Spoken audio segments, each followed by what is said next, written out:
he is not going to be sworn in, and he will not be our next president. How I know that for certain comes from the knowledge of some information I found out last night that I didn't know. TikTok is an app for teenagers, and they're right, it's not an app for teenagers. Just like crop tops are great shirts for old fat guys. TikTok is for everyone. The problem with TikTok is it's totally controlled by the Chinese government. The popular social media app TikTok says it will go dark for its 170 million U.S. users tomorrow, but it may only be for a day. Is a threat is because kids aren't kids forever. They grow up and get jobs, and when they do... If we stay on the road we're on right now, in less than 10 years, virtually everything that matters to us in life will depend on whether China will allow us to have it or not. He pledged to boost defenses of Taiwan, the self-governing democratic island that Beijing claims as its own. And in the future, the Chinese government will have tons of their data to blackmail them with. And that's why it's a national security threat when your nephew films himself eating corn on the cob off a Makita drill. 30 miles of high-quality, well-built fencing. 30 miles of that. Cement blocks and 25,000 law enforcement officers. Those things are in place to quelch a second insurrection. President-elect Trump said he will most likely give the app a 90-day reprieve from a law banning it once he takes office on Monday. Because there's going to be 3 people not present there. Barack Obama, George W. Bush, and Bill Clinton and their wives will not be present at Donald Trump's inauguration on Monday. They will not be there. Lourdes and Ben, petting dogs could spread salmonella. The serious health threat is usually spread through contaminated food.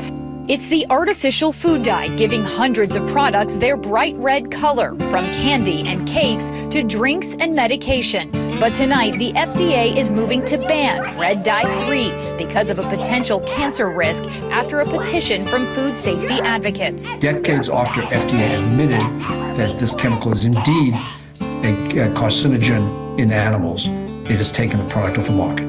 Red dye 3 was banned from cosmetics and topical drugs in 1990. Well, we've had eco-terror in comic books for years. Lex Luthor and the Joker have threatened to poison our food or water time and again. This is the only planet we've got that it's up to us to care for. It's our responsibility, and we really ought to start cleaning up our mess. Other animals were smart enough to bury their wastes. Maybe we can find even more clever things to do with ours than throw them in a great big pile and then build our houses elsewhere.